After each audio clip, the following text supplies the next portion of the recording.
fala do Ernie, eles estão no primeiro ano do ensino médio. O livro que eu vou contar se chama O Lar da Senhorita Peregrine para Crianças Peculiares.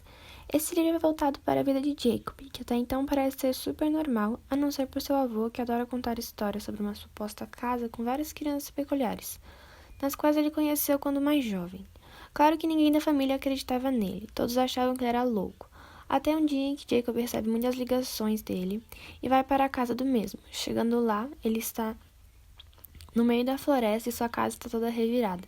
Jacob vai ao encontro de seu avô e ele está sem os olhos à beira da morte. As suas últimas palavras são as coordenadas de um lugar em que Jacob deveria ir. Após alguns dias da morte de seu avô, os pais de Jacob acham que ele está com algum trauma da morte. Decidem levar ele para um psicólogo. Esse psicólogo aconselha Jacob a ir para esta ilha onde fica o orfanato das histórias de seu avô. Jacob e seu pai decidem ir para essa ilha onde fica o orfanato. Chegando lá, Jacob vai conversar com alguns moradores sobre a história do orfanato. Muitos falam que aquele orfanato está em ruínas após um atentado de bombas. Mesmo assim, ele decide ir para o local. Chega lá, está realmente em ruínas, sobrou poucas coisas do orfanato, mas ele vai vasculhar para ver se ele acha alguma coisa do seu avô ou algo de interessante que possa explicar tudo o que aconteceu, se realmente era verdade. Depois de alguns dias indo lá revistar o lugar, Jacob avista uma menina. Essa menina se chama Emma. Ela é uma das crianças do orfanato, porém Jacob não sabe disso ainda. Ele começa a seguir ela. Ela leva ele para uma fenda do tempo. A fenda do tempo é o lugar onde a diretora do orfanato, a Zimbrines, no caso a senhorita Peregrine, faz com que o tempo fica sempre se reiniciando, não deixando que as crianças peculiares morram ou sejam mortas ou envelheçam. Jacob não sabe disso, é óbvio. Ele entra na fenda sem saber que ele está numa fenda.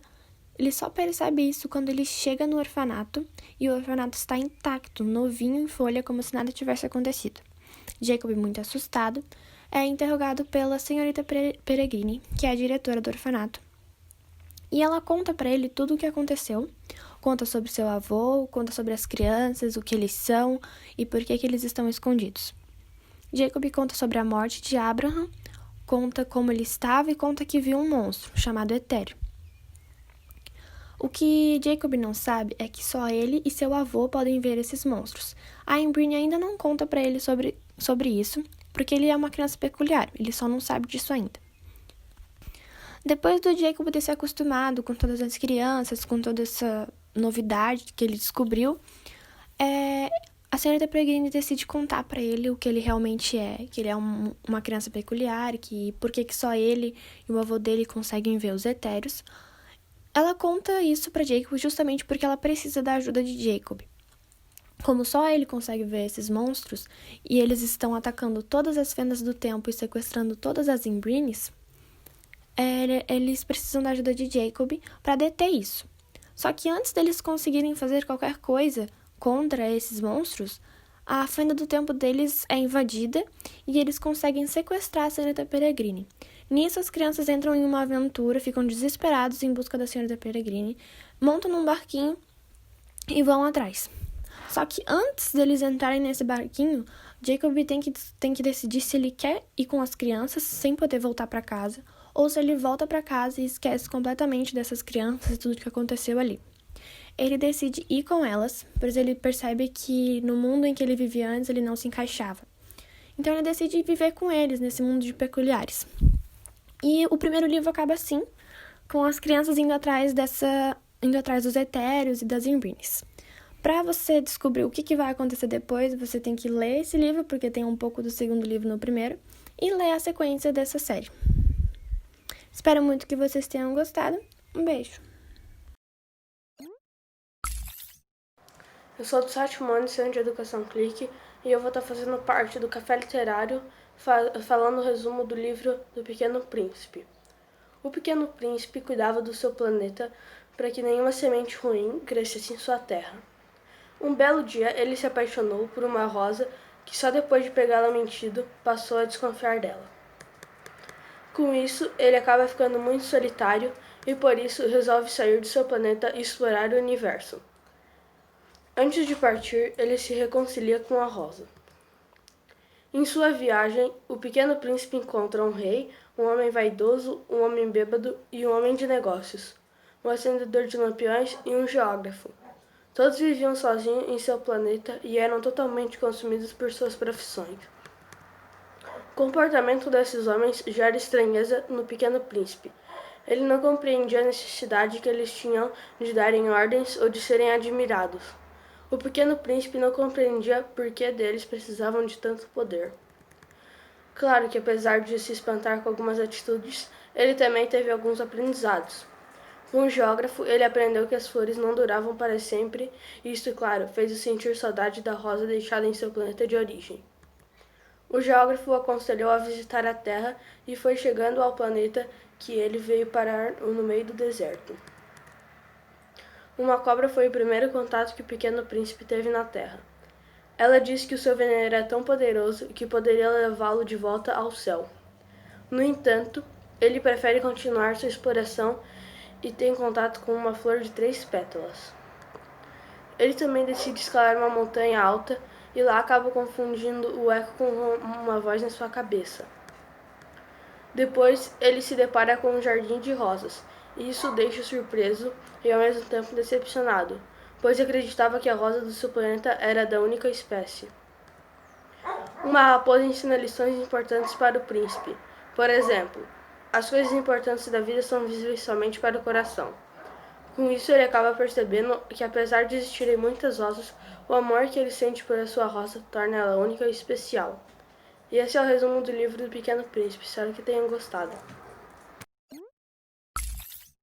Meu nome é Murilo, eu tô no 9º ano da escola Clique Soluções e eu vou falar sobre a história de Don Quixote. O livro narra as aventuras e desventuras de Alonso Quijano, que se denominava como Don Quixote, um homem de idade avançada que resolveu se tornar um cavaleiro andante, depois de muitos livros de romance e cavalaria. Providenciando um cavalo e uma armadura, ele resolve lutar para provar seu amor por Dulcinea del Toboso, uma mulher fictícia que consegue também um escudeiro, seu Chupança, que resolve acompanhá-lo e acreditando que será recompensado. Quixote mistura fantasia e realidade, se comportando como se estivesse em um romance e transformando obstáculos banais em seus inimigos. Sendo assim, Quixote chega à conclusão de que finalmente se tornou um cavaleiro, e agora suas ações devem honrar a pátria. Por isso ele sai mundo afora em busca de novas aventuras. As loucuras de Quixote começaram a tomar proporções quase inimagináveis. Após caminhar por horas e horas embaixo do sol ardente, ele chega em uma pequena vendinha, que por ele foi visualizada como um grande castelo inimigo. Sendo assim, ele logo pede para que o vendedor lute com ele. Um dia depois, ele encontra um grupo de comerciantes. Dessa forma, os vê como adversários, lutando contra eles. Ele cai de seu cavalo antes mesmo de arrumar confusão, e é pisoteado e acaba apanhando. Porém, algo de inesperado acontece nesse momento. Um conhecido que vivia com ele nas suas terras o encontra, gemendo de tanto sentir dor. Dessa forma, ele pega o amigo e o leva novamente para sua fazenda. A essa altura da história, a sobrinha de Don Quixote descobre que desenvolveu a loucura em seu tio. Por isso queima todos os seus livros envolvendo cavalaria e romance. Quando pensam que finalmente essa loucura chegou ao fim, não demora para que Don Quixote fuja mais uma vez e dê início mais uma saga de aventuras. Porém, seus parceiros de viagem, Don Quixote e Sancho Panza, partem em mais uma aventura juntos. Em uma dessas viagens, Don Quixote se depara com alguns moinhos de vento e pensa que são criaturas gigantes, mesmo seu parceiro avisando. Ele não pensa 2 vezes e logo se joga em um dos moinhos, sendo lançado para bem longe. Sancho o ajuda e logo percebe que Quixote realmente ficou louco e acreditava nos gigantes. Depois de várias de suas aventuras, Don Quixote se dá de cara com um cavaleiro de verdade, no qual é desafiado e acaba perdendo, no confronto de lanças. Assim ele encerra sua jornada como guerreiro e acaba voltando para casa. Quando Quixote percebeu que já era o fim, já era para ele, sua morte se aproximava. Ele decidiu também deixar um testamento para Sancho e para sua governante, com sua quantia em dinheiro. Para sua sobrinha deixou todas suas terras, porém sua morte foi natural, e na lembrança ele foi sempre mencionado como um verdadeiro herói, sendo seu principal poder a capacidade de transformar a fantasia em pura realidade. Fim.